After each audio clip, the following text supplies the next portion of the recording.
All right. Good afternoon, everyone, and welcome.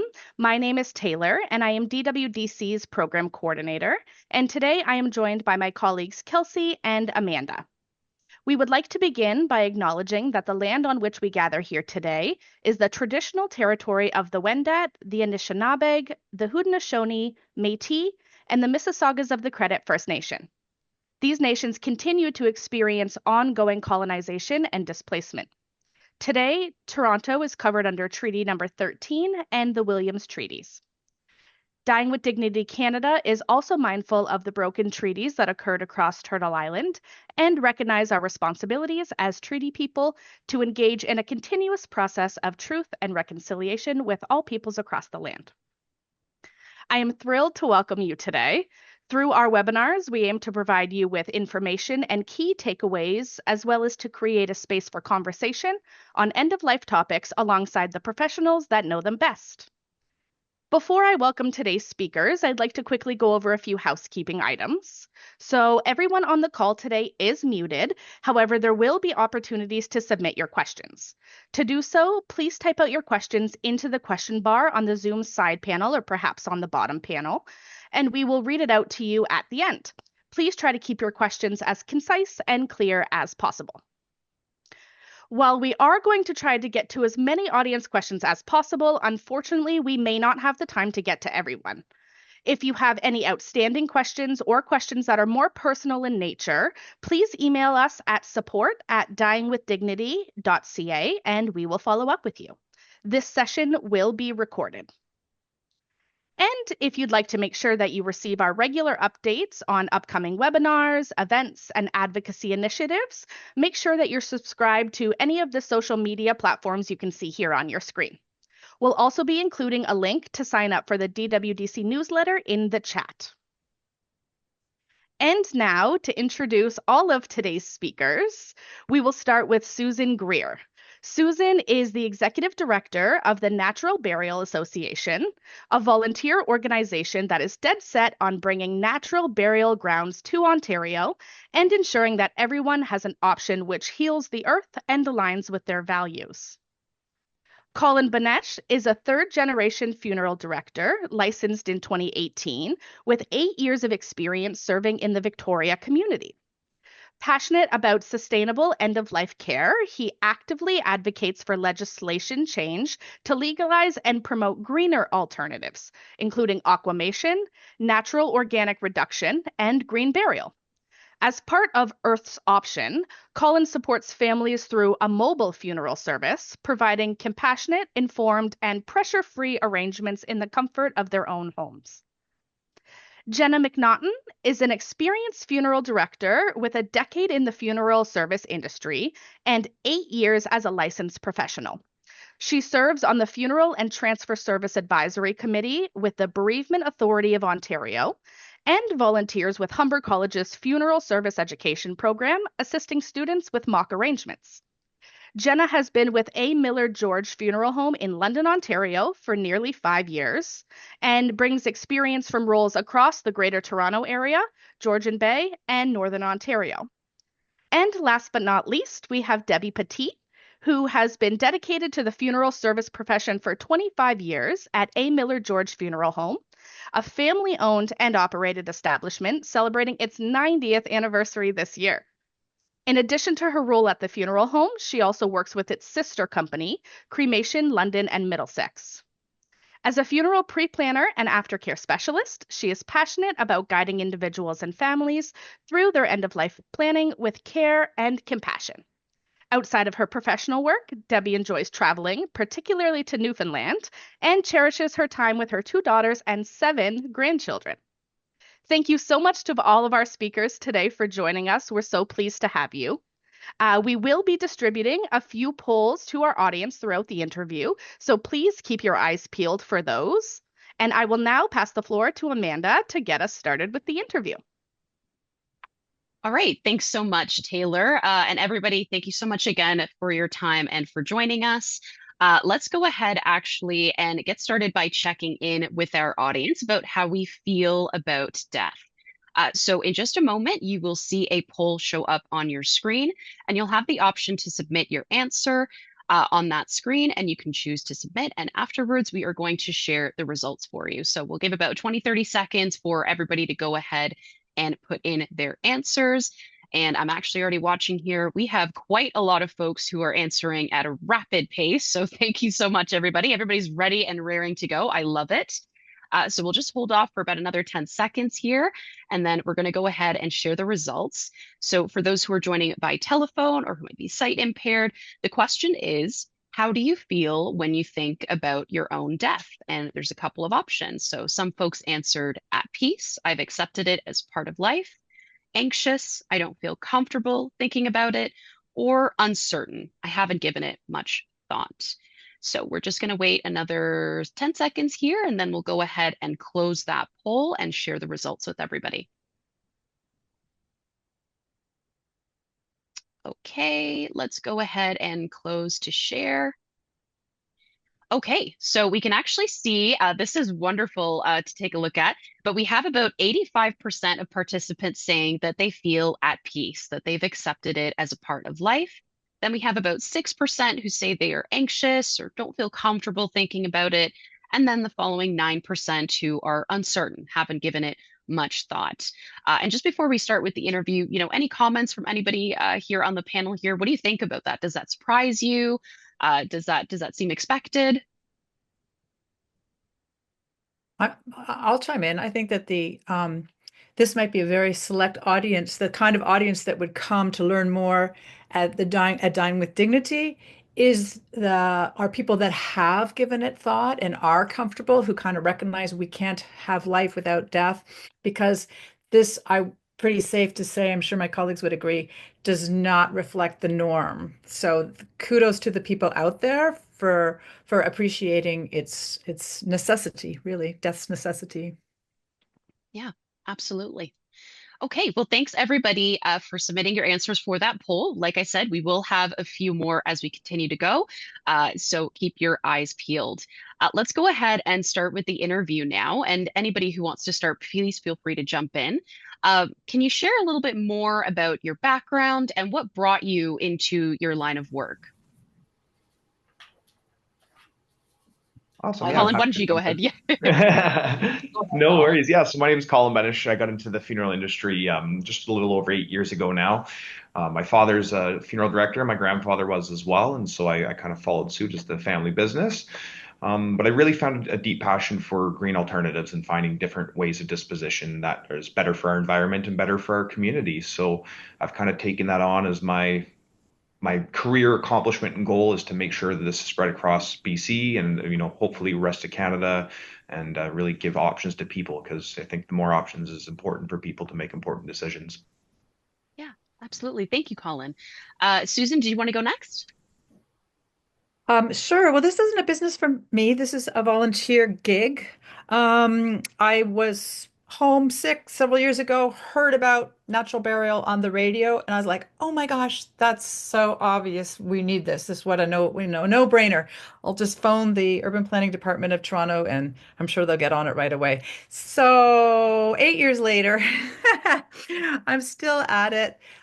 We have a big organization that's focused on getting the natural burial grounds here in Ontario going, both hybrids, which are attached to the conventional cemeteries, and dedicated sites, which are alone in nature, like the ones we see all over the US and the UK.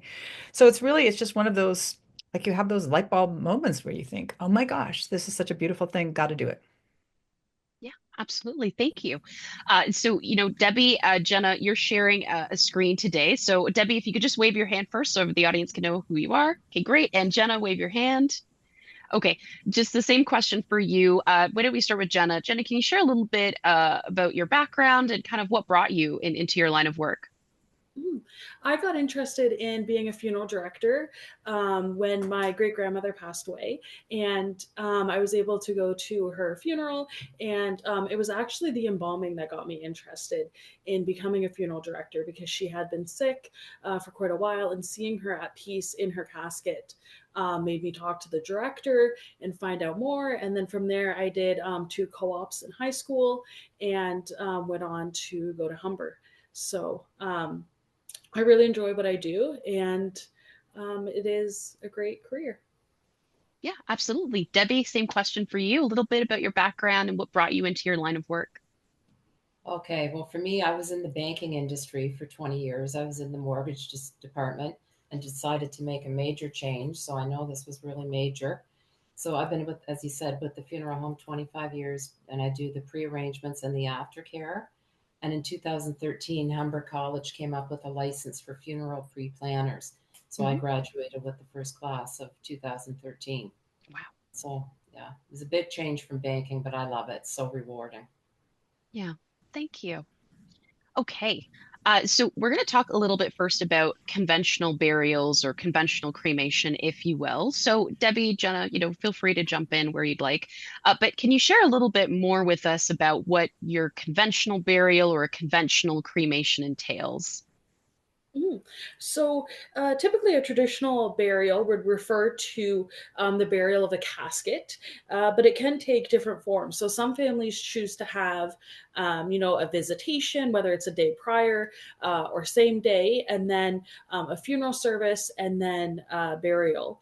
Sometimes, though, people choose to just do a graveside service, so meet at the cemetery and have a burial. In terms of cremation, that can happen either before or after a viewing. Some people wish to see the loved one before cremation takes place. Families with this option can choose to keep the cremated remains. They can bury them, or scattering is legal in Ontario as long as you have, if it's a private property, you have the landowner's permission, but you are able to scatter in provincial parks, for example.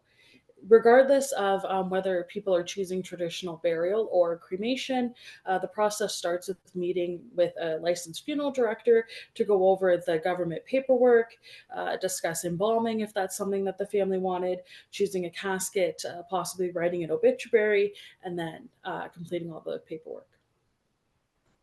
Okay. All right, thank you so much. So before we get on to our next poll, I'm curious, could you break down a little bit, for example, at Emil or George, what might some of these options cost? What would somebody kind of be looking at in terms of a full package for one of these traditional burials? Mhm. So, if somebody chose to have a traditional service, so with the visitation and the funeral, you'd be looking at around, and again, the biggest cost comes from the casket. So, if you chose kind of like a mid-level casket, you might be looking at around 8,500 or around 10,000. For that option. For cremation, it's typically around 3,500 with our establishment. Okay, thank you so much. Okay, before we get to our next set of questions, we're actually going to go ahead and throw in a poll. So you should see on your screen in just a moment, we're going to test your knowledge. This is a true or false question. So you should see that poll popping up on your screen. And again, I'll read it out for our audience members. So, true or false? If you pay for a burial plot, you are the owner of that plot in perpetuity. So go ahead and test your knowledge, see what you think is the correct answer. Is that true? Is that false? And in just a few seconds here, we'll go ahead and share the results. So, and I have to say, once again, we are having lightning fast responses. We have over 79% of folks already submitting answers. So thank you so much, everyone. We'll hold off here just for about another 10, 15 seconds, and then we'll go ahead and share the results. All right, folks, just a few more seconds here to get your answers in. Okay, let's go ahead and close that poll and let's take a look at the results.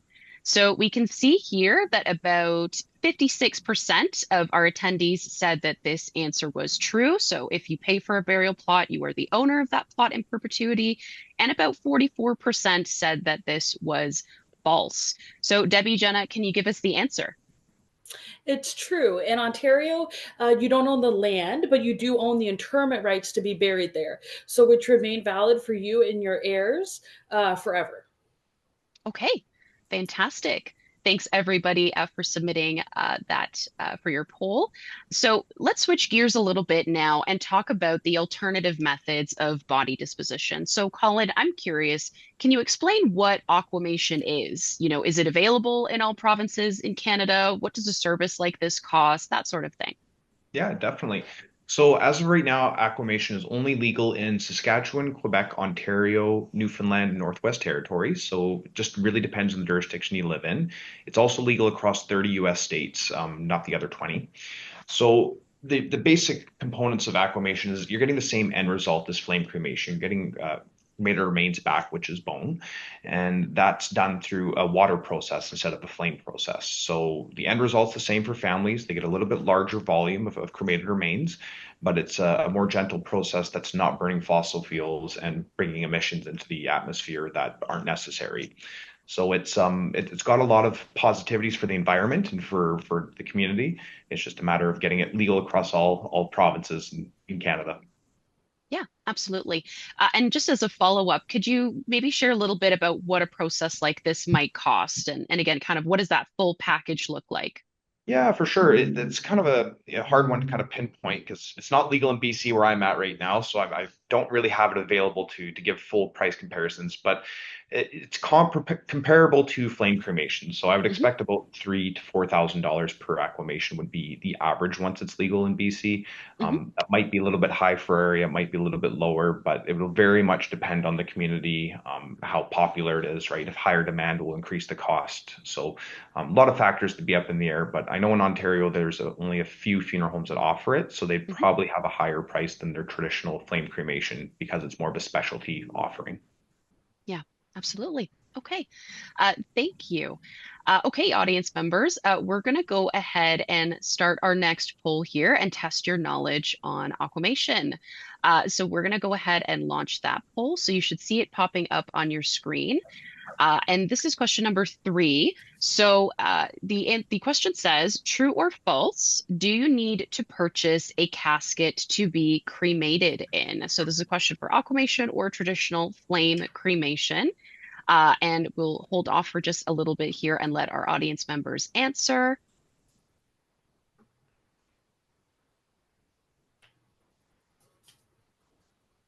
Okay, thanks everybody again for these rapid responses. We're going to hold for another 10 seconds.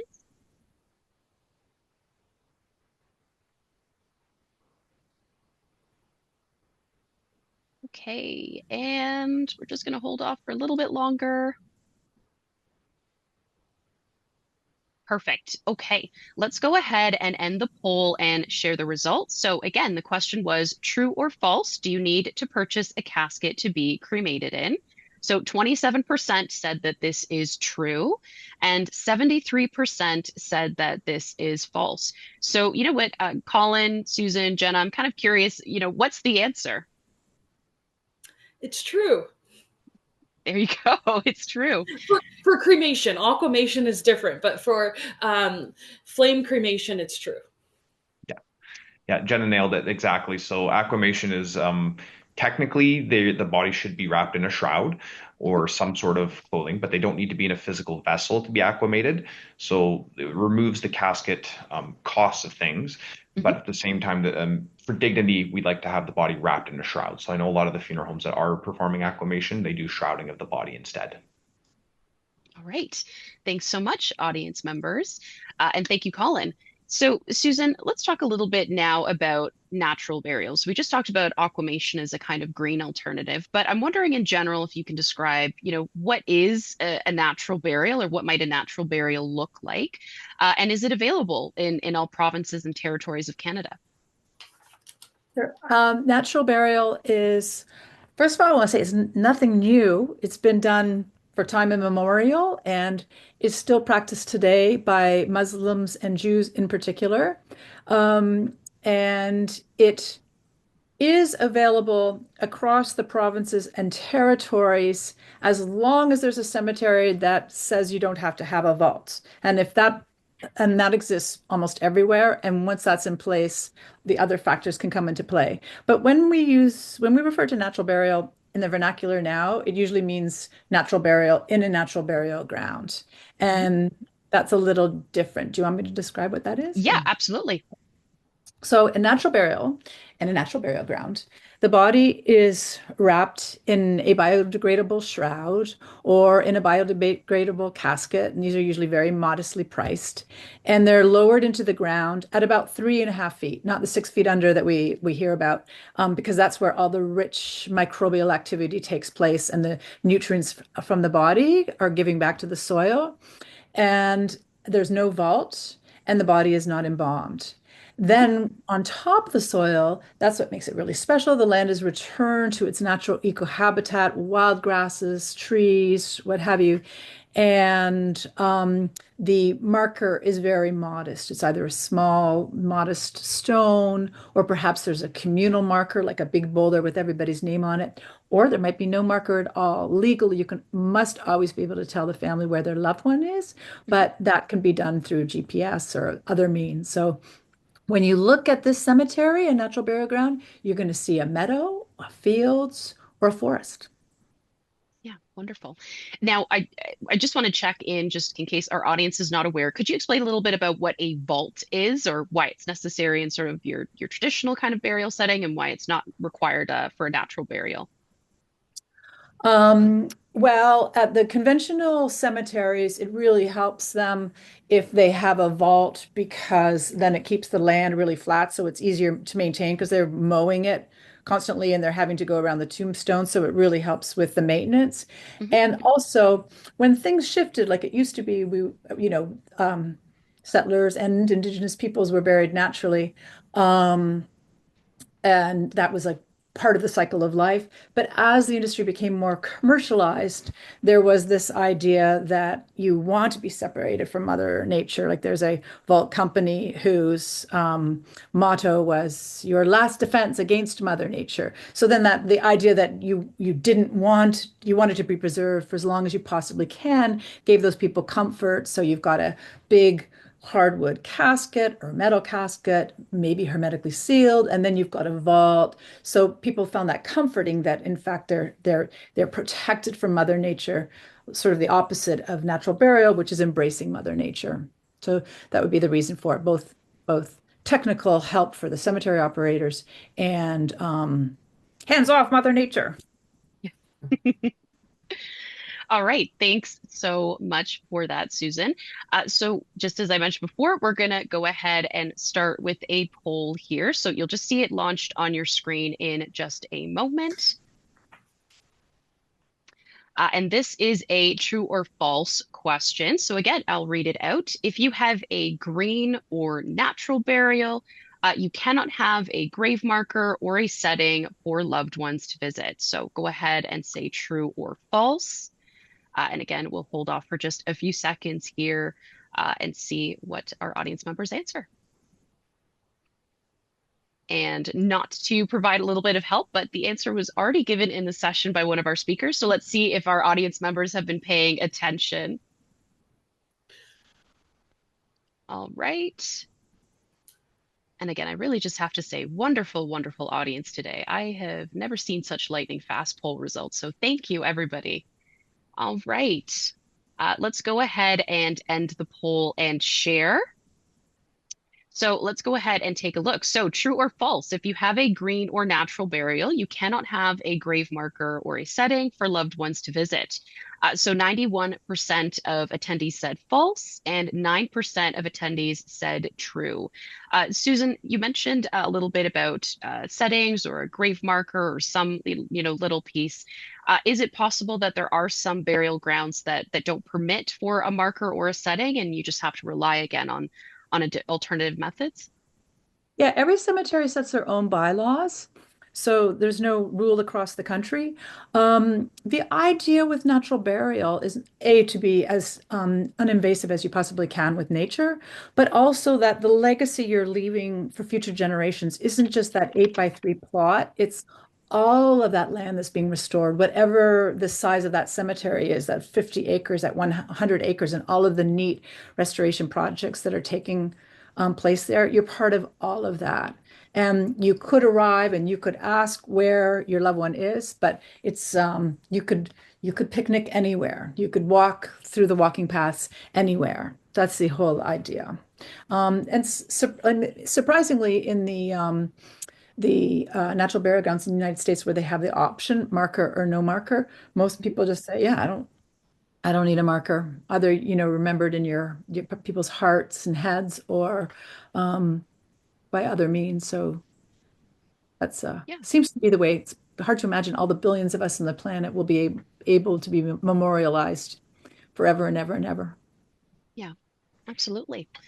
Okay, so let's talk a little bit now about the preservation and preparation of a body. Let's start maybe perhaps with Jenna and Debbie. What are some of the reasons that someone may wish to be embalmed? What are the reasons why somebody might choose to be embalmed or not choose to be embalmed? Can you share a little bit more about that? Sure.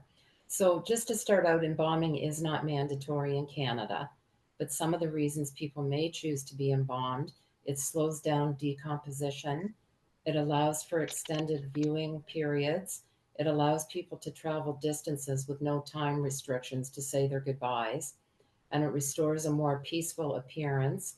And then the other reason is it's required, embalming is required if the body is going across provinces, so across Canada or to other countries.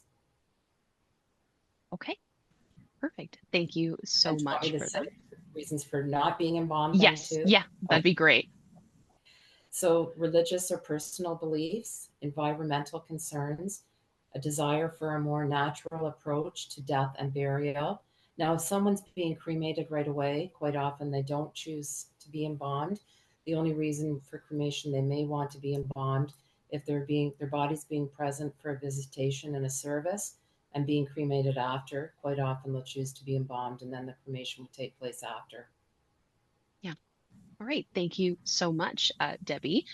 Okay, audience members, we've got one more poll for you. So we're going to launch it in just a moment here. And again, I will read it out for you.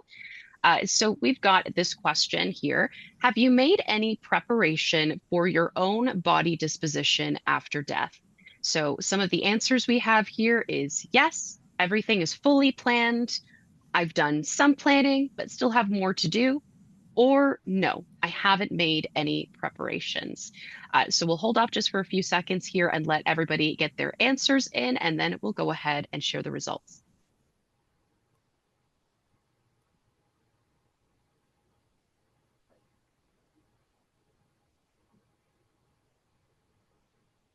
Okay, we're just going to wait another 10 seconds here. Everybody go ahead and get your answers in. All right, we're going to go ahead and close the poll and share results.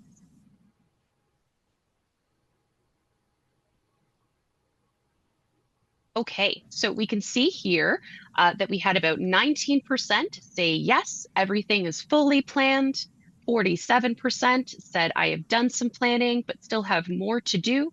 And then the remainder, 34%, who have said, no, I haven't done any preparations. And I'm just curious for our panel here, does that seem about reasonable? Do you think that, kind of there's a spread of folks that have a degree of preparation? Is there anything surprising by those results? Nope, that seems pretty average for my community for sure. A lot of folks don't fully pre-plan or they'll do just some stuff. I always recommend people in my community to pre-purchase their grave plot sooner rather than later because, of course, it goes up in price every year. So, do that before doing the funeral home. But yeah, that's very standard. Yeah. Jenna, Debbie, just checking in if that seems about right. I would say it's right on, Mhm. actually. Yeah. Seems to go in spurts. I find with prearranging, it will be slow, and then like in January, I think after the holidays are over, everybody gets the decides maybe it's time to prearrange, and it gets busy, and then it will die down a bit. And Mhm. summer is a busy time too for Yeah. prearranging. Yeah, I'm curious just before we move on, are there any common reasons that someone might give for, maybe let's say they're about halfway through the process for pre-planning. and then they kind of come back into it and want to finish out their full plan and get everything sorted. Or maybe somebody that's kind of held off on doing any sort of planning and now wants to jump in and get that completed. Are there any common reasons or circumstances that you see where folks sort of make that move to get fully settled? I find a Definitely. lot of people, oh, sorry, Colin, a No, lot go of ahead. people, a lot of people will come in and get information and then they'll want to go home and think about it or Hmm. talk to their loved ones. And then they'll come back, or then they may forget to come back and then a year later remember. But yeah, I think a lot of it, it's a lot of the times it's more of an information session, the first meeting. And Yeah. that's exactly what I see as well, Debbie. It's a lot of information gathering in the first visit, and then the reasons why folks hold off is either financial or, like Debbie said, just getting in touch with the family and making sure everyone is on the same page and agrees with the wishes. And a lot of families want to have that conversation in person too. They don't want to do it over the phone. They don't want to do it via email. They want to be sitting down with their next of kin and talking about this stuff. So that's another reason why it's delayed. Yeah, absolutely. Okay, thank you. Debbie, Jenna, let's talk a little bit now about, or excuse me, we'll actually present this to the full panel. Let's talk a little bit more about embalming. So, how does embalming relate to each option for body disposition? So, maybe we'll start with you, Susan. Is embalming, you mentioned before that the body typically is not embalmed in order to make sure that it returns to the earth fully naturally. Have you ever seen an individual or seen somebody request that, their body be embalmed and then put in for natural burial? Right. The simple tenet of natural burial is bombing is not allowed, but that refers to the formaldehyde. Mhm. Um, there are some situations in which one would want to be embalmed. Unfortunately, in Ontario, there are some natural burial grounds that don't offer winter burials. Mhm. We're trying to change that, but in the meantime, the body is embalmed using those natural chemicals, Mhm. and then is cared for over the winter until it can be buried. So there's that. And then, of course, what is actually done with the body and the ceremony, the service, are two different things. So there is a correlation between those people that choose natural burial and those that appreciate, like, there's nothing wrong with the body looking dead. It is Mhm. dead. And so that's part of the process, is digesting the fact that that person is dead, as opposed to, looking very peacefully asleep. But then there's other people for whom that would be not comfortable. And so embalming could help in that regard. So, and then also the same reasons of travel and the logistics, that kind of thing. But the body can be stored for natural burial as long as it's in a cold, kept, in good care for a week or so before the burial. But yeah, it exists. Yeah, thank you. Colin, kind of same question for you. How does embalming relate to aquamation? Yeah, for sure. So aquamation, we can do the process either with an embalmed body or without an embalmed body. It doesn't really affect the process either way. Yeah, and there's different forms of embalming chemicals nowadays. Like Susan was mentioning, there's greener chemicals that we can use that aren't formaldehyde that make things a little bit more preservative, but it's not anywhere near as long term as formaldehyde. Yeah. Absolutely. And, Jenna, Debbie, we already spoke a little bit about embalming being part of the process, and, the reasons for why somebody might choose it. But maybe you can just talk a little bit about what does that process actually look like for embalming a body to be presented and prepared? What does that sort of entail? How long does it take, for example? That sort of thing. So the embalming process can take a few hours typically, and then typically the aim is to be able to preserve the body for around 2 weeks Mhm. when an embalming takes place. So then that does assist with having family members travel if they're out of country or farther away. We see that a lot. The process includes the temporary preservation of the deceased, and it as Susan was saying, it kind of makes for a more peaceful appearance. It really is, less harsh than seeing the body, someone who is not embalmed. Mhm. Absolutely. Thank you, everybody.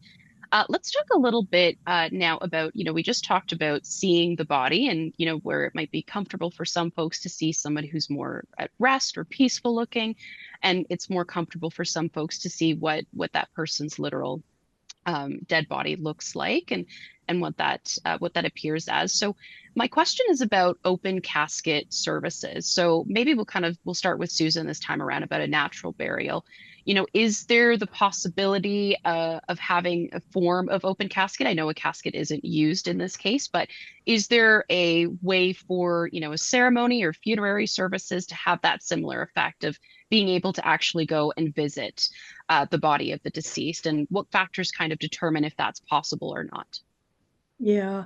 Well, people often conflate, that the crazy, all the end of life decisions, and they do mix up the ceremony, the service with what actually happens with the body. So Mhm. you can have a service with an open casket, should you choose, or not, and that has nothing to do with whether or not you've chosen natural burial or cremation, aquamation, conventional burial. So those are two different things to think about when you're doing your planning. Um, the example that I use as far as open casket is concerned is that I feel very privileged. I don't work in this industry, but of course I'm exposed to it a lot and I've learned a lot. And to be exposed to it is to know that the more that you are cognizant of the fact that there's death, and then you get more comfortable around it. And my brother in his 50s died in 2019, and I was the executor to the will and responsible for my niece and nephew. And at that point, I had been, flogging this horse natural burial for a couple of years, so I knew about it, and it was an untimely death. And I knew just from being around, people like you that it can really help the healing process, even though it sounds so harsh to see, in essence, the dead body.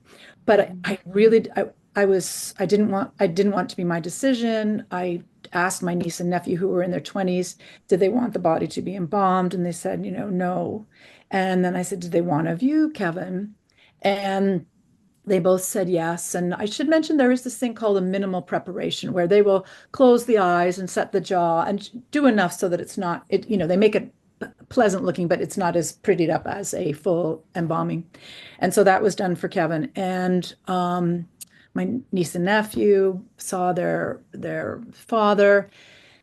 And then it was like, and I always wondered, did I make the right decision? Did I make the right decision? And then about 3 years later, our daughter told us that Catherine and Darcy had said, "I'm really glad that we had that opportunity. It really helped." So it can help, but again, it's an entirely different decision between how you're going to, I hate this word, but dispose of the body. So. Yeah, absolutely. Okay, same question for you, Colin.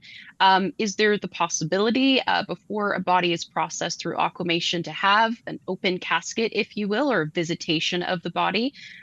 What factors determine whether or not this is possible?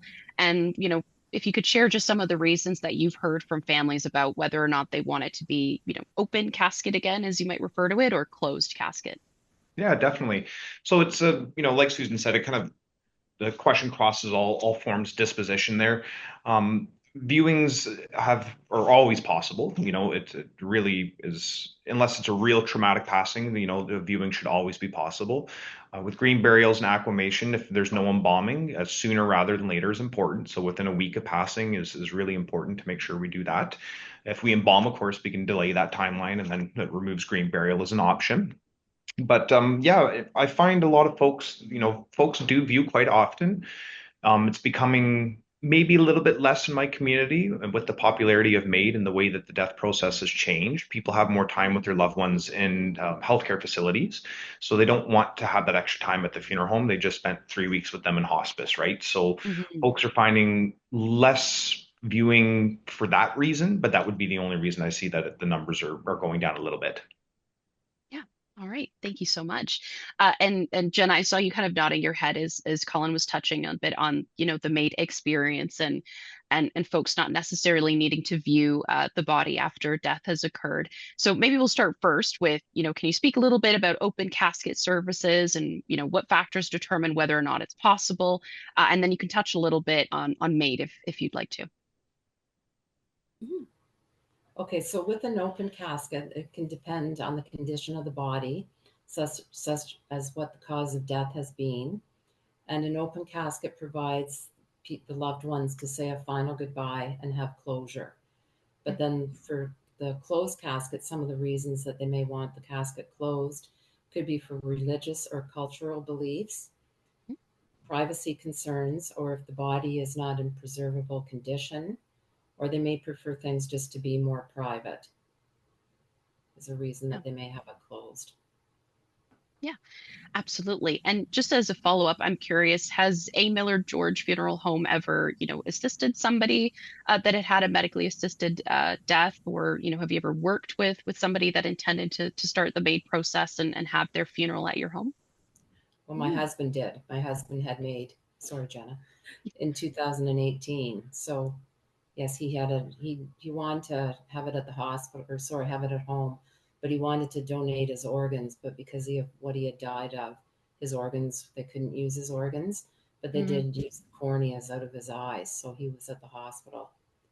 So certainly had experience with it, and then I was just going to say we have what we call our compassion suite here at the funeral home. So we do offer families to have the maid procedure completed at the funeral home. So that provides them, a chance where, like Colin was saying, with the maid happening, they don't necessarily need to view the body after because they've been there for that process.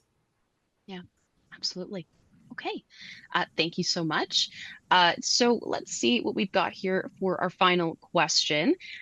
So if someone is not going to be embalmed, and I'll post this to the full panel, if someone is not going to be embalmed, are there any other options for helping to preserve a body longer? And anybody who wants to jump in, go ahead. I know here at the A. Miller George Funeral Home, we do have a refrigeration system. Mhm. So that can certainly help for people that don't choose embalming their loved one. Mhm. Yeah, Colin, exactly. Susan? Yeah, Yeah. go ahead, Sorry, Colin. but You go. okay, sounds Somebody's got good. to go. Yeah, so like I was mentioning, we have the alcohol solution, which is we can do the embalming process with an alcohol-based solution instead of a formaldehyde-based solution, which does help preservation. It doesn't do anywhere near as good of a job or as long term. And then, like Debbie was saying, refrigeration is key as well for holding the body in decent condition. And if long term, and we have to, freezing of the deceased also works quite well to make sure the body stays good, no decomposition carries on. We can have the body frozen for as much time as we need to carry on with the disposition. Yeah. Okay, Susan, your turn now. Oh, the only thing that I'd add is there are some families who like to have what's referred to as a home funeral, and there they use dry ice or other means. The body has for everybody, the body has to be kept cold, and that can be a very, again, for those families that appreciate that running from death doesn't make it any easier, that can be very therapeutic. But we do say that it's not as easy to take care of the body as one might think.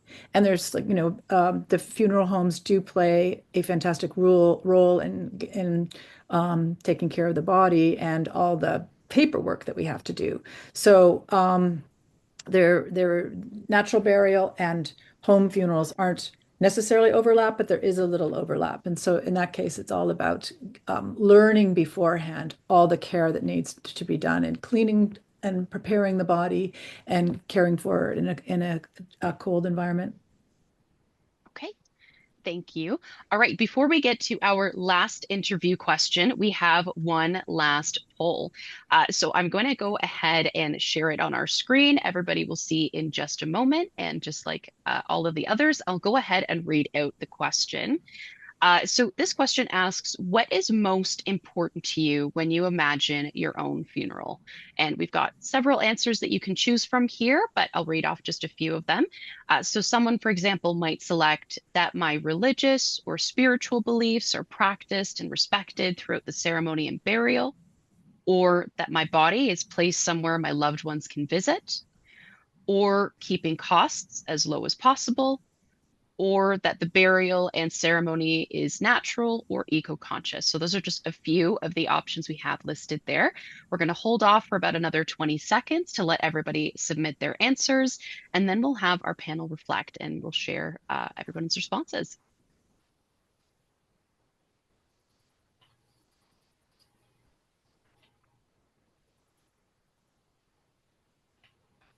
Okay, we're just going to hold for about another 10 seconds.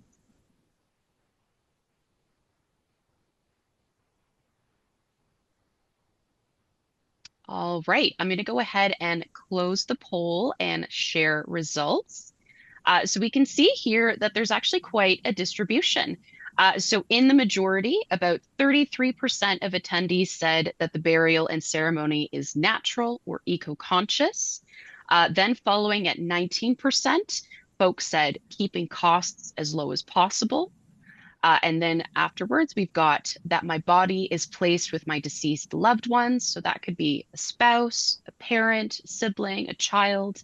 And then following, we've got individuals who say, I don't care about my body after death. And then finally, that my religious or spiritual beliefs are practiced and respected throughout the ceremony and burial. And in last place at 9%, that my body is placed somewhere that my loved ones can visit. Is that surprising to any of our panel here? Just curious on your thoughts on that. Colin, go ahead. I can see you leaning in. Definitely. Yeah, I'm actually quite surprised. These are awesome numbers. I've always known that the community really likes the eco-conscious and, looking for ways to be more environmentally friendly. But to see the numbers of the percentage is actually quite shocking. I expected that to be around 20%, not 33. And keeping costs low as possible, that's definitely one of the main factors I've found in my community is a lot of folks, they want their money to go to their next of kin and for them to go and have fun and make memories with, not to put in the ground. So yeah, that was a pleasant surprise. Yeah. Jenna, Debbie, just curious on your thoughts on seeing the results.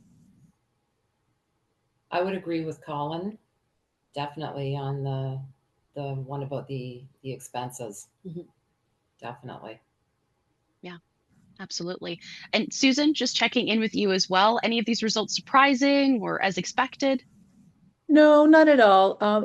I certainly, when I heard about natural burial, it was the environmental element that appealed to me. But I find I've been humbled and to learn from everybody out there all these different reasons why they like it, like just their final resting places in nature. Doesn't, whether it's environmentally friendly or not, they just love being in nature, or they appreciate that whole cycle of life, or the reciprocity, giving back to the earth that fed them through life. Or gardeners write in all the time and say, I'm a gardener. Of course I like it. Duh. So, they're toiling in the soil. So there's a lot of reasons why people pick their alternative, their end of life option. I'm gonna get some water. Yes, yeah, go ahead. All right. Okay, so just want to let the audience know that was our final poll. So let's go ahead with our final interview question. And this is posed for everyone. So maybe we'll start with Colin. What's one thing that you want our audience members to take away from today? Yeah, if you live in any jurisdiction that doesn't have aquamation and natural organic reduction legalized in your areas, definitely consider writing your local MLAs and your government to get these important options legal in your communities.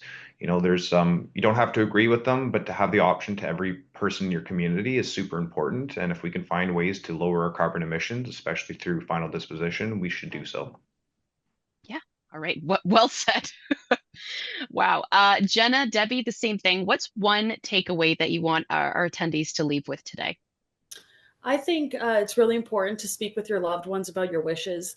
The amount of times that families come in and they're just, they just have no idea what their loved one would have wanted. Cremation, burial, placed into a niche or scattered. There's so many options. And obviously, the passing of a loved one is extremely difficult. And then it's just even more heartbreaking when you don't know what their wishes are and if you're following them. So have those tough conversations because it really is important. Yeah, absolutely. Susan, same thing. What's one takeaway that you'd like our audience members to take away with today? I parrot what Jenna is saying for sure. It really is a comfort to the loved ones and hopefully to you.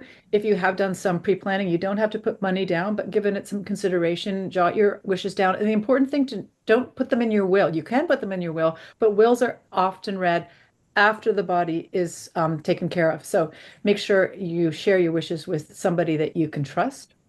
Um, if you want to learn more about natural burial, just check out our website. It's got huge about section and FAQ section, lots of information there. Yes, but it's good. The people here we're preaching to the converted. They're already looking into this. So you're 9/10 of the way there. Kudos to you. Yeah. All right. So that concludes the interview portion of today's session. So we've been receiving a ton of questions from our audience members. So thank you so much, audience members. Let's go ahead and get started. So this audience member, we actually have a few audience members that are curious about where green burials are available. So Colin or Susan, wherever you wish to jump in. So this audience member is curious if there are green or alternative methods of burial, specifically in the region of Ottawa, Ontario.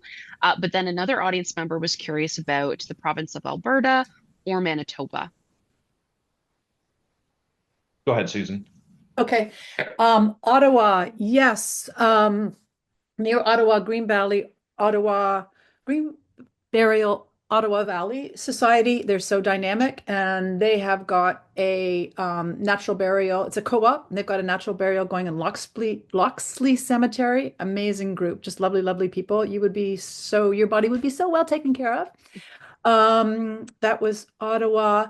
Manitoba. Yeah, I did my homework before today, and there is the Memorial Woodland near Tyndall in Manitoba.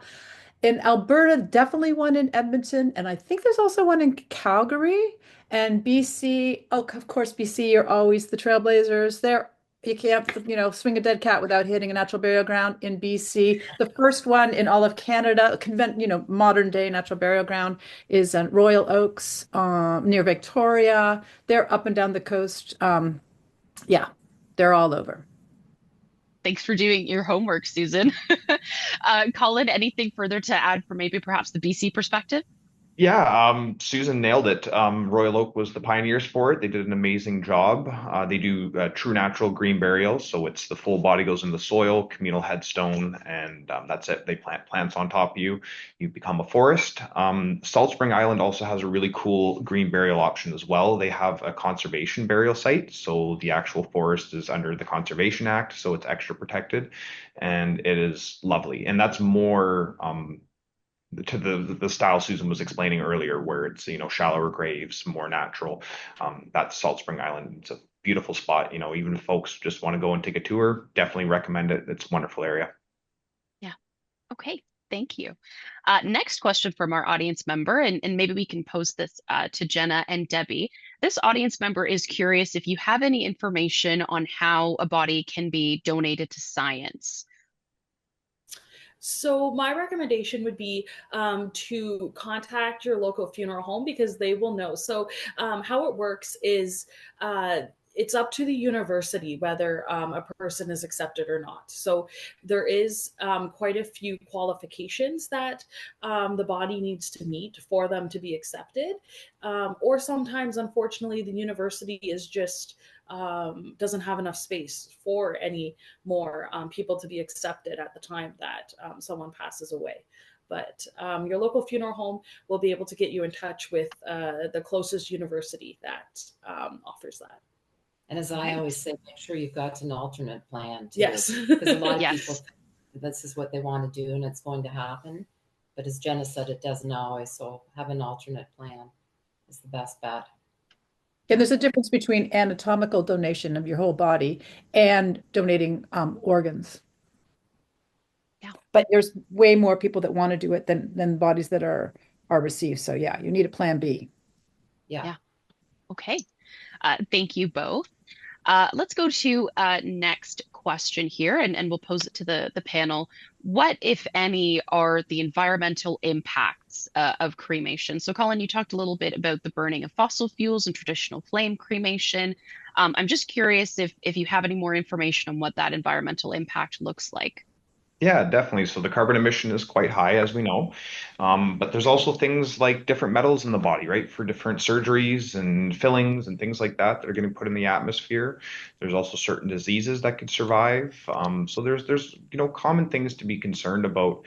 And if we can do things in a more sterile, clean way where we're not risking any emissions, we're not risking any community events. So for example, in BC, we have very strict regulations about where we can actually start a crematorium and have a crematorium because they don't want it near neighborhoods, near children's parks, things like that. And so it's becoming harder and harder. And as cremation gets more and more popular, because the numbers are growing every year, showing that more and more folks are looking for a simple disposition, we need to have an alternative that is just as cost effective and doesn't have all the same implications because there's areas that are running out of space to get legal crematoriums operating in. Yeah. Thank you. The only thing I'll just add to that is that Yeah. the flame cremation itself is not eco-friendly at all, just the fossil fuel it needs and what is emitted, the carbon into the atmosphere and the other toxins. But also cremated remains aren't eco-friendly. They're like 200 times to 2,000 times more saline, so way more salty, and also very sweet, high, like 11.8% pH level. So I've heard, I have never been able to verify this, that everybody wants to sprinkle their ashes in Jane Austen's garden and it's ruined all the foliage because it's just, so that's another concern is that just that cremated ashes in and of themselves are not good for the soil. Yeah. Thank you so much. There was something interesting, Colin, that you had mentioned there about the placement of crematoriums and having a specific location allotted for it. But I'm actually more curious about why folks are starting to move towards more of a simple body disposition. And, Jenna, Debbie, Susan, feel free to jump in about the reasons why you think, you know, are folks in general moving towards a simple body disposition? And what are some of the reasons for that? Is it, just cost, simplicity, ease of access or ease of use, if you will, for loved ones? Yep, definitely. All those factors are big in this topic. So BC and Victoria specifically, where I'm at, we're the highest cremation rate in North America. BC is one of the highest jurisdictions, but Victoria specifically, we're at about a 90 to 92% cremation rate, where Wow. most of Canada, I even just seen Yeah. Debbie go, wow. Yeah, most guys are usually 70%, 60% to 80% is kind of the wheelhouse across most of North America, and we're extremely higher. Why our area is so high is multiple factors. It's the costs. People want to save the money. It's the fact that a lot of folks are no longer appreciating a traditional cemetery. They don't want to be a field of grass. They want to go back, with their loved ones.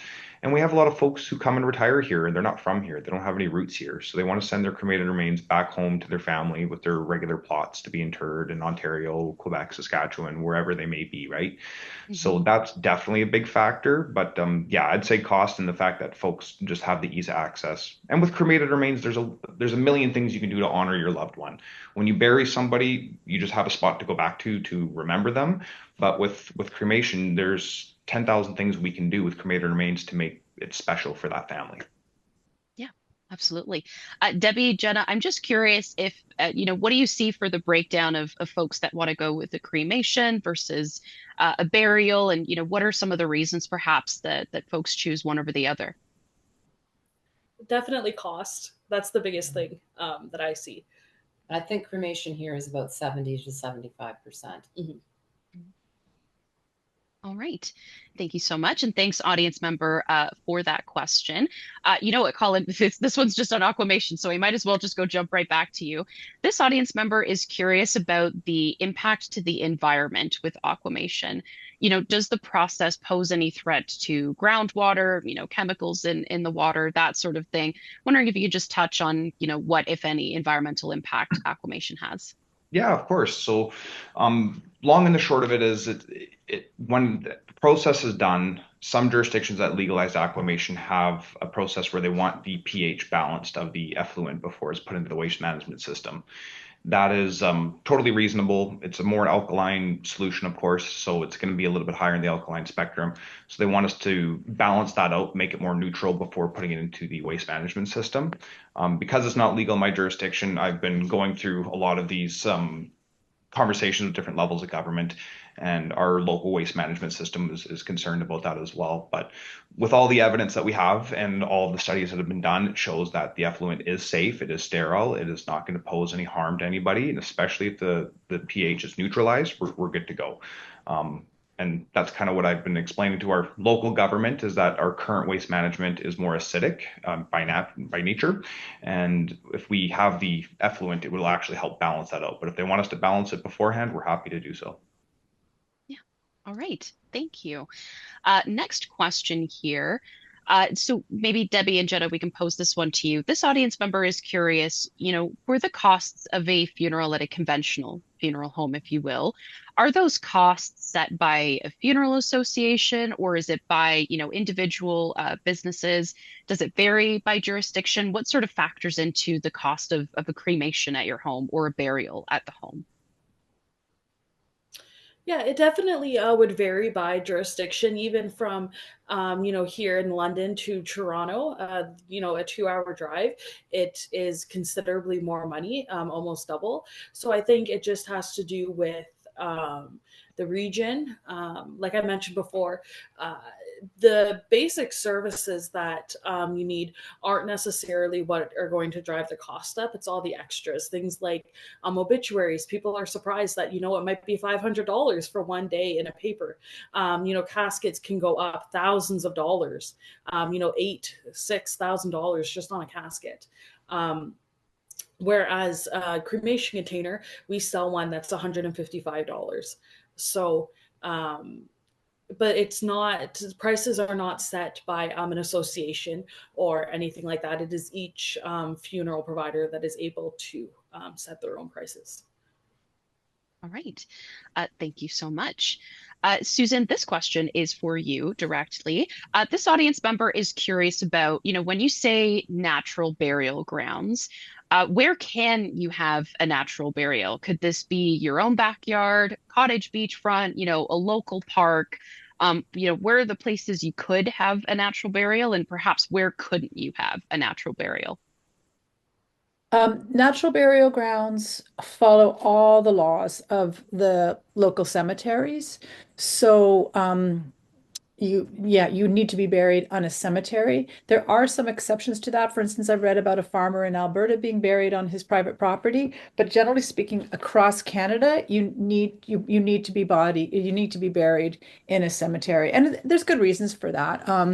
There's all these legalities that we've gone through to look at the water table and that kind of thing to make sure it's perfectly safe. So yes, they are called natural burial grounds, and they look like meadows and they look like forests, but legally they follow all the same rules as your typical conventional cemetery. Okay. Thank you. All right, let's take a look through our questions here. And thank you so much, audience members. Keep them coming through. We have just a few more minutes left. This audience member is curious about the process immediately after somebody dies. So this audience member gave the example of, if a person dies in the home, and their body is being transferred to a funeral home or some sort of facility to process and preserve that body. They're curious why a loved one still needs to identify that body, especially if it's been taken from the home. That person who's going to be identifying the body is in the home and was there when the body was taken. What are some of the reasons why somebody still needs to identify a body? And anybody who wants to jump in, go ahead. I'm happy to cover this one. Yeah, sure. Yeah, typically it's company policy. So every company has different policies. Some companies want policy of every deceased is identified by next of kin, so they are 100% sure. But yeah, it's policy based. It's nothing to do with the law. We don't have a requirement that you have to identify. So for my business specifically has a signature line that basically says, hey, like I don't want to view the body. I know that I'm trusting you in the medical system's procedures to make sure that this is our loved one, and we're okay to not have a viewing, and we do so. Yeah. Jenna, Debbie, just want to check if the policy is similar at A. Millard or might be different. Yes, we don't require identification unless a family member requests it. So in the case of someone passing at home and the family member's present when we transfer into our care, then it wouldn't be necessary. Okay. Susan, just wanted to check if you had anything else to add as well. Okay, Yep. great. All right. Thanks, audience member, for that question. Okay, let's take a look. Oh my goodness, we have a lot of audience questions. So thanks everybody for the engagement. Let's see. This audience member is curious about the scattering of remains or where it's legal to scatter remains. So maybe we'll just kind of go through remains from a traditional or conventional, if you will, flame-based cremation versus aquamation. Are there rules governing, where you can scatter remains and who can scatter those remains? And, Susan, maybe we'll start with you. Well, this is being recorded, and I always give the illegal answer. Like, who's going to know? So maybe somebody else should answer. We'll start with the legal answer. Okay, Jenna, do you want to start us off? So in Ontario, it is legal to scatter in public bodies of water or, provincial parks, things like that. If you want to scatter on private land, you just have to have the landowner's permission. A lot of people, or maybe a misconception, is that, let's say someone was buried in a cemetery a long time ago. People think that you can just, cremate your loved one and scatter their cremated remains on top of the cemetery. That is not allowed. You still have to have proper permission for scattering in a cemetery. But London, it's really neat. They're putting in a scattering area at the Thames River that we have here. So London has really embraced cremation and the idea of scattering in water scattering as well. Yeah. Colin, just wanted to check if there's any distinctions in the region of BC. Yeah, actually, it's a great question. So, every province is different, of course. So, definitely check your local province before going ahead and scattering. But in BC, the laws are very relaxed on scattering. So, for flame-based cremated remains, you can scatter anywhere on public property with discretion. So, not by the picnic tables, away from the park kind of thing. And then on private land with permission from the owner, because we recognize cremated remains as the final form of disposition. Just recently, we had our governing body come after us about aquamated remains. So currently, we can't do aquamation in BC or alkaline hydrolysis. And if it is done in a different jurisdiction, so let's say someone's aquamated over in Ontario and we ship the ashes back here to BC, we have to recremate them before we're allowed to scatter them because we don't recognize aquamated remains as a form of disposition. Yeah, this came out like 2 weeks ago. This is breaking news. So. We've got the scoop. Just on that topic, Colin, an audience member is curious, what's the sense of when aquamation might be available or accepted in BC? Yeah, any thoughts on that? My heart goes out to you because I've been working on this for 8 years and I plan on working on this every day until I get it done. So I've been saying 2 years every year for the last 8 years. So I'm scared to say 2 years anymore, but I just got a note from one of my colleagues from the Association of Aquamation in BC saying that our BC municipalities convention that went over last year did bring a resolution to the provincial government. So we're getting some movement, but yeah, we have a lot of hurdles to jump still too. So I'm hoping within the next 5 years, but don't mark me on it. Okay. All right. Thank you for that. Susan, this question is from an audience member who mentions that they already have a prearranged funeral plan for a traditional flame cremation, but now they want to have a natural burial, and they're curious, what kind of changes do they need to make? What's the process to have that considered? So much depends on the arrangements that were made and how much flexibility there is in that. Lorraine, who runs Royal Oak in Victoria, she tells a beautiful story about when they opened the natural burial ground. They said to, if anybody else had pre-purchased cremation or conventional burial, they could come over to natural burial, and so that was made possible. There should be some flexibility, generally speaking, to switch. Um, the downside of just this whole notion of your end of life plans is that the Jenna, you can elaborate on this, but it emphasizes the point of really making sure somebody that you trust has your plans, because the family does not have to follow your wishes. So that's something to bear in mind. I don't know. I then turn it over, Jen, if you want to elaborate on that, or Colin. Mhm. So it is unfortunate that even if someone comes in and pre-plans and prepays for their services, they've done it all. If their next of kin can come in and say, you know what, we actually just want to do something simple, and we just want dad cremated. We don't want the full service. Or if someone says, I want to be buried, well, their family can come in and say, no, we want them cremated. So it's unfortunate, but we do see that happen from time to time. So that's also why you need to make sure that your executor is someone that is trustworthy and will follow through your wishes. And the best way to ensure that is to make sure your executor is a lawyer, because they work for you. Makes it much easier.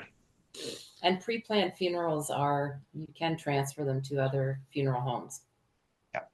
Even if they're prepaid. Exactly. So there's two forms. There's trust and insurance. Insurance is very easy to move across all forms of funeral across the whole country. Trust is a little bit more complicated and it costs a little bit more money to the person who's put the money in trust, but it is definitely still doable. But for the folks who have a cremation plan pre-purchased and they want to move it into a green burial plan, just know that there's going to be a big cost difference. We would roll the money over through our business, at least we would roll the money from your cremation into the plan for the burial. But yeah, there is going to be a large cost increase, so just be prepared for that. Also, the interment rights of a cemetery, some will buy back the interment rights. Some cemeteries will buy them back. Some will allow you to put it on Kijiji and sell them. And then others won't. So it really varies from cemetery to cemetery. Yeah, thank you. That's not very helpful for this person. There's a very ambiguous answer, unfortunately. Well, before I ask about, where folks could get more information about all of the different options you just listed, I wanted to touch back on the element of conflict in family or loved ones. Everybody here just touched on the fact that your wishes might be one thing, but once you have died, your family or loved ones might have a different plan in mind. And so I'm curious, in your experience, Colin, Jenna, Debbie, and perhaps in what you've heard, Susan, do you often see those unfortunate circumstances play out where there's conflict about how an individual is going to have their body disposed of? Do you often find yourselves in the role of doing a bit of conflict mediation, and any lessons learned that you might have from that? That would be definitely yes. Even we have families come in that don't agree on, maybe they haven't had the conversation ahead of time of what mom or dad would want, and they don't agree, and it's hard to get things all sorted out. Yeah, definitely. I have the exact same experiences. I wouldn't say it's a lot. Thankfully, No. it's few and far between. But yeah, it's definitely something, I'm going to have to deal with multiple families every year that I'm going to have to coach and guide through. And that's where, yeah, my advice of making a lawyer the executor is always my favorite. And then my second favorite is never joint executorship. If you got 5 kids and you want to make all 5 executors, that's a terrible idea. You're just going to make them hate each other. Just make one person. And if you can't trust that one person to ensure your words are followed to the T, grab a lawyer, be done with it. Yeah, absolutely. Okay, so we've just got a minute here left. So just as I mentioned, as our final question, where can folks visit to find more information about natural burials, the efforts for aquamation in BC, and then the services that are offered at 8 Miller George? How about we start with Susan? Well, we have a pretty robust website, and it would be relevant for everybody, whether or not you live in Ontario. So Mhm. that's naturalburialassociation.ca. I'll emphasize what Colin was saying. If you happen to be in the Gulf Islands this summer, go visit Salt Spring Natural Burial Cemetery. It's so beautiful. Kathy and Gavin started it right behind their farm. You go up a little winding road, and then it goes a little higher, and you're in a deep, deep, deep, deep, beautiful Douglas fir forest with green, green, green ferns. But yeah, it's you guys being here today are already 9/10 of the way here. So kudos to you. All right, Colin, same question. Can they find more information about, Earth's option as well as aquamation in BC? Yeah, definitely. So we have a website, the aquamationbc.ca. That's where we've been gathering. It's a little bit outdated right now. I'm in the middle of transitioning from my father's chair position to myself. So it's a bit outdated, but the information is still relevant for our efforts over the last 8 years. And then our funeral home website, earthoption.com as well. We have a blog on there that we also keep updated on what we're up to and doing all of our work. But any questions anybody has, please reach out. I'm happy to take calls and field anything you guys have because, yeah, this stuff is important and extremely passionate about it. Yeah, absolutely. Debbie, Jetta, exact same question for you. So our funeral home website is amgfh.com, but I also want to mention the Bereavement Authority of Ontario's website. So it's the bao.com, and it has what's called a consumer information guide. And that goes through and it explains cremation, it explains burial, it explains aquamation. It tells you in Ontario, we have different, funeral establishment license, transfer service licenses. So it talks all about that. So if you're looking to get more information to just get started about thinking of planning your services, the Consumer Information Guide is a great place to start. Okay. Thank you so much. We are out of time for today. Just want to tell our audience members we hope you find this webinar worthwhile. Thanks to the generosity of our supporters, we can provide webinars like this, as well as all of our quality and compassionate services, 100% free of charge to people across Canada. So we ask that you consider paying it forward and empowering us to continue the work that we do by making a donation today. We've included that link in the chat for anybody that is interested. For now, I'll just say Colin, Jenna, Debbie, Susan, thank you so much for your time today. Your insights, information was excellent, and I know that I've learned a lot just from sitting here today. So thank you so much for your time. Thank you. You're welcome. Anytime, Absolutely. Amanda, happy to help. Great. All right. Well, Thank we'll you, say everybody. goodbye to everybody and have a wonderful afternoon. And a reminder, the session is recorded, so you can revisit it at any time. All right. Bye, everyone, and take care.